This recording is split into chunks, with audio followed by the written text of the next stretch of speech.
Llegamos al final de esta semana en la que estuvimos estudiando el tema arrepentimiento y perdón. Y creo que esta semana hemos sido bendecidos para volver a recordar lo que la Biblia enseña sobre el carácter de Dios. El arrepentimiento y el perdón son posibles sobre la base del carácter de Dios. Es porque a pesar de nuestros pecados, a pesar de nuestras caídas, a pesar incluso de nuestras decisiones que nos llevan al pecado, que nos ponen en el camino de la tentación, Dios sigue siendo misericordioso, bondadoso, sigue siendo justo, porque Dios es justo también, pero nos trata con bondad. Hay un salmo que me gusta mucho que dice que Dios no nos ha tratado como merecen nuestras acciones, nuestra conducta, porque se acuerda que somos polvo. Es decir, la gran misericordia de Dios siempre estará presente para nosotros y por eso Dios constantemente nos está llamando para que cambiemos de dirección, que eso es lo que significa arrepentimiento. Hoy vamos a hacer una reflexión de lo que hemos estudiado durante esta semana a fin de que lo que hemos aprendido pueda ayudarnos en nuestra vida espiritual a acercarnos más al Señor, a ponerlo a Él en primer lugar, a fin de que Él pueda tomar nuestros corazones y moldearlos. Vamos a orar. Te damos gracias, querido Padre, por lo aprendido durante estos días de esta semana. Reconocemos que tú nos haces un llamado directo al arrepentimiento porque también tienes un ofrecimiento, un gran ofrecimiento, el de darnos perdón cuando nos volvemos a ti.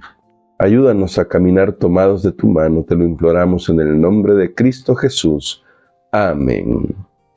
Para este día quiero que recordemos un poco lo que estuvimos estudiando durante esta semana. Esta semana hablamos sobre el hecho de que nosotros estamos demasiado apresurados en la gran carrera de la vida y esto no nos da tiempo para detenernos a pensar, para detenernos a reflexionar, para detenernos a considerar cuál es el fruto de nuestro carácter, de nuestra vida. Y como estamos tan ajetreados en la vida, tristemente es fácil pasar de largo el tema del pecado. Tanto que realmente, porque cuando hablamos de arrepentimiento necesitamos hablar del pecado, el pecado se ha convertido en una palabra que no es popular. Casi no se habla de pecado ahora, porque preferimos hablar de equivocaciones, de errores, y claramente están dentro de esta definición de pecado, porque algunas palabras en hebreo sobre pecado tienen que ver con errar el blanco, no llegar o no dar la talla.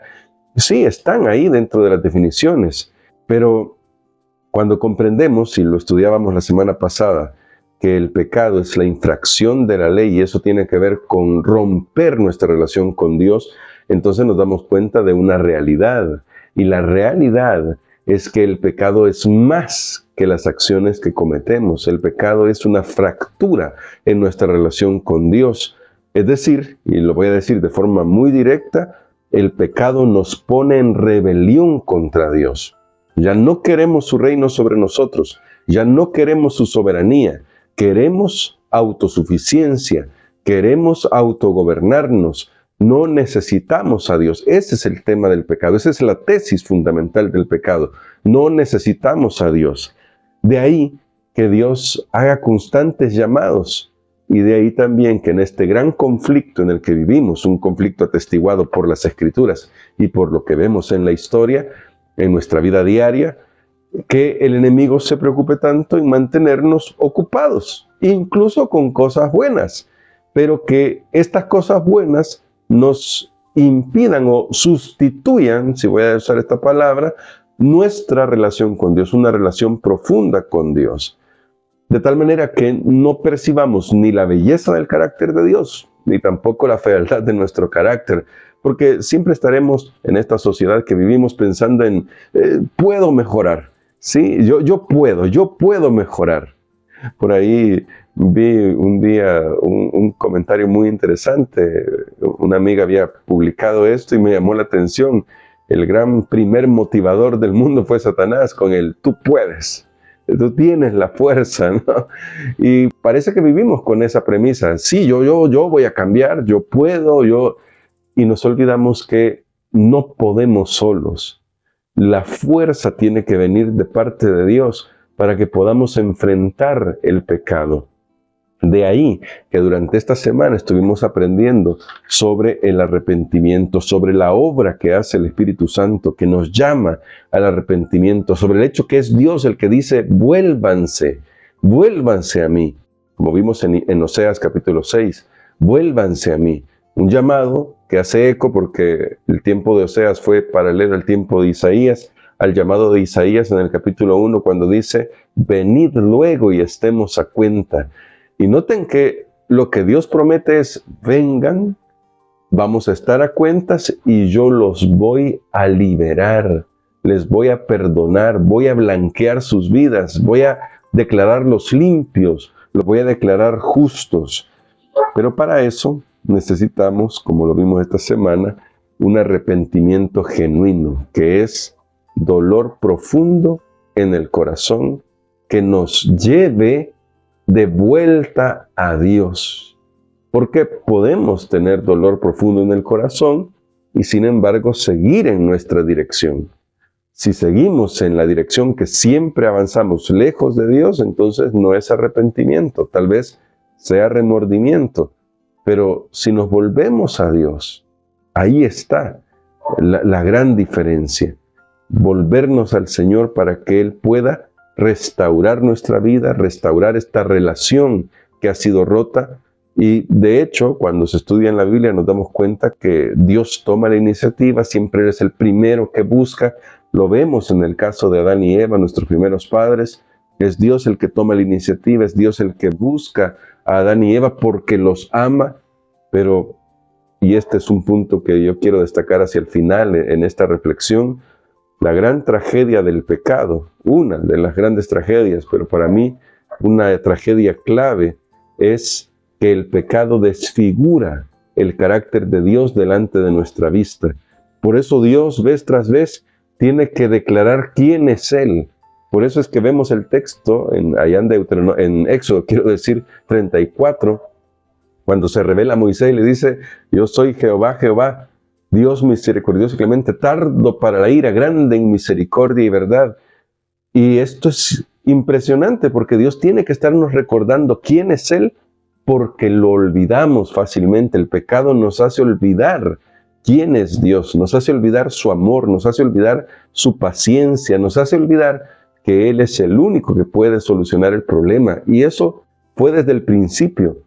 Por eso notarás, y vuelvo a enfatizar esto, que el pecado es más que las acciones que cometemos, es una relación rota, es un estado de rebelión contra Dios, en la que ya no vemos, es un estado en el que ya no vemos a Dios como quién es Él, más bien lo vemos como un monstruo, lo vemos como un tirano y nos escondemos de Él. Eso es lo que le pasó a Adán y Eva. Ese relato, luego que lo he vuelto a leer varias veces y a medida que voy tratando de pedir al Señor que me ayude a verlo, veo una gran tragedia en el sentido de que no solamente nuestra caída, sino que Adán y Eva se esconden. ¿Por qué se esconden? Se esconden porque piensan que Dios viene a maltratarlos.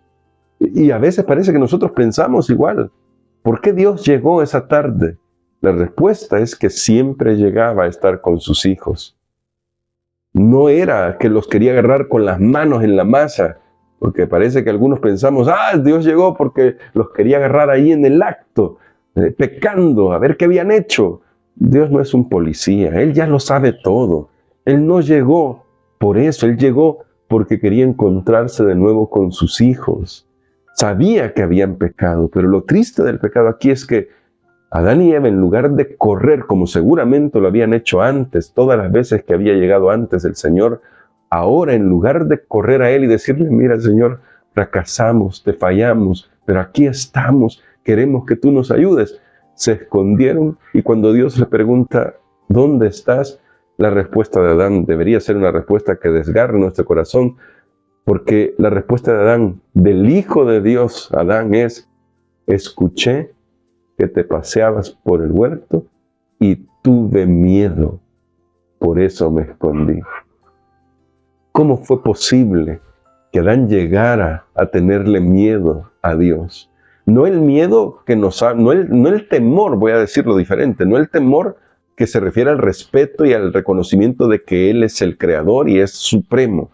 No, miedo en su relación, miedo de Dios, miedo de me va a hacer daño. Eso es lo que está expresando Adán.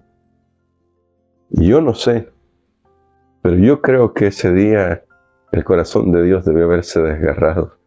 ¿Cómo era que su hijo, aquel al que había formado con sus propias manos, ahora le estaba diciendo, te tengo miedo?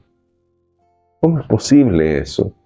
Yo no sé si lo habías visto desde esa perspectiva, pero vuelve a leer el relato y te vas a dar cuenta que Dios vino para solucionarle el problema a Adán y Eva, y ellos abiertamente le dicen a Dios, te tenemos miedo.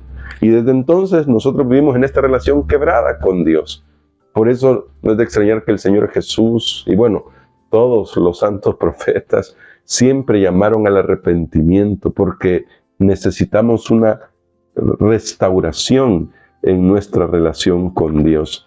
Y lo maravilloso es que Dios es el que provee el medio para esta restauración. En Cristo se nos ofrece justicia nueva, la verdadera justicia que nos da acceso al trono de Dios. En la parábola que estudiamos esta semana, que la vimos el día de ayer, vimos justamente cómo este manto de justicia que solo se obtiene por la fe en el Señor Jesucristo es el único acceso que nosotros tenemos al cielo. Es el verdadero acceso que nosotros tenemos al cielo. Lástima que los seres humanos seguimos creyendo que le vamos a añadir un poquito a lo que Cristo ha hecho por nosotros. Y nos olvidamos que en realidad una vida de acuerdo a la voluntad de Dios es el resultado de recibir al Señor en el corazón y permitirle al Espíritu Santo cambiar nuestro corazón. La obra que hace el Señor es una obra tremenda al cubrir nuestras vidas y declararnos justos delante de Él. Hay algunos autores, estoy leyendo a Jiri Moskala en un libro que es impresionante, El juicio y la salvación, analizando Génesis 3, y él cita a algunos autores que destacan este punto, que grosso modo y en mis propias palabras, destacan el hecho de que la justicia de Dios, el gran juicio de Dios sobre el pecado, tiene la intención de redimir a todos aquellos que creen en Él, que confían en Él, que le han entregado su vida. De ahí que la salvación no es el resultado de mi conducta ni de mi ética. La salvación es el regalo que Dios me ofrece. Y como resultado de la salvación, mi conducta y mi ética cambian, porque ahora yo reconozco que vivo en una relación diferente con Dios y que puedo vivir tomado de su mano para enfrentar lo que el mundo me ofrece, es decir, las tentaciones, las pruebas, las carreras de la vida, y ahora los puedo enfrentar de forma diferente. Es la experiencia de los hijos de Dios, es la experiencia de Enoc, de Noé, y quizás hablando de Noé, que incluso cometiendo errores puede volver a levantarse y decir, Señor, pero aquí estoy porque quiero que tú me ayudes y que tú sigas guiándome. En la caminata de fe de Abraham es un paradigma de esto.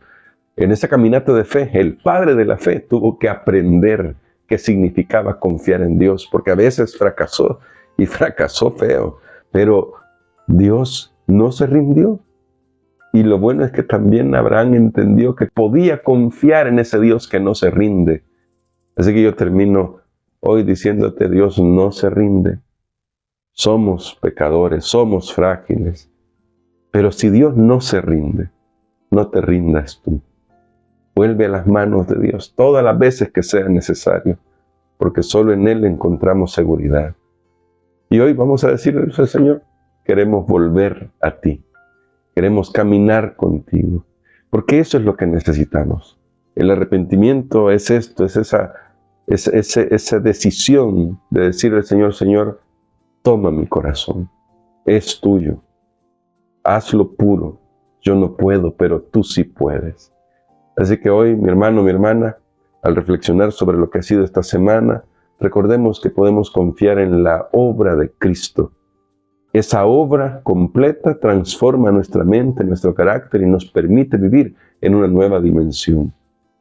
Así que hoy que el Señor nos fortalezca, que el Señor nos ayude a ser mejores, pero porque estamos caminando con Él, porque le permitimos a Él transformar nuestra vida. Esto es un proceso que durará hasta la segunda venida de Cristo Jesús. Solo mantente tomado de su mano. No te rindas, porque Dios no se rinde. Sigue confiando en Él. Vamos a orar. Te damos gracias, querido Padre, por lo que ha sido el estudio de esta semana. Es un llamado a nuestro corazón para que reconozcamos tu verdadero carácter, que siempre está listo para socorrernos, que nunca se rinde con nosotros, que no nos abandonas, pese a quienes somos, que nos amas más allá de lo que nosotros imaginamos. Y por eso, Padre, ayúdanos a confiar en ti, a volvernos a ti. Ayúdanos a escuchar tu voz en tu palabra, que nos permita tu palabra conocerte mejor, a fin de poder entenderte a pesar de las distancias que hay entre nuestra capacidad y tu grandeza. Oh Dios eterno, cuida de mis hermanos y hermanas que están siempre pendientes de este comentario. Ayúdales en sus necesidades, pero sobre todo, que cada día puedan crecer en su comprensión de ti y de tu carácter, para que sepan que siempre pueden acudir a ti, que no hay un momento en el que tú no atenderás a tus hijos, porque tu amor es para siempre. Oramos en el nombre de Jesús. Amén.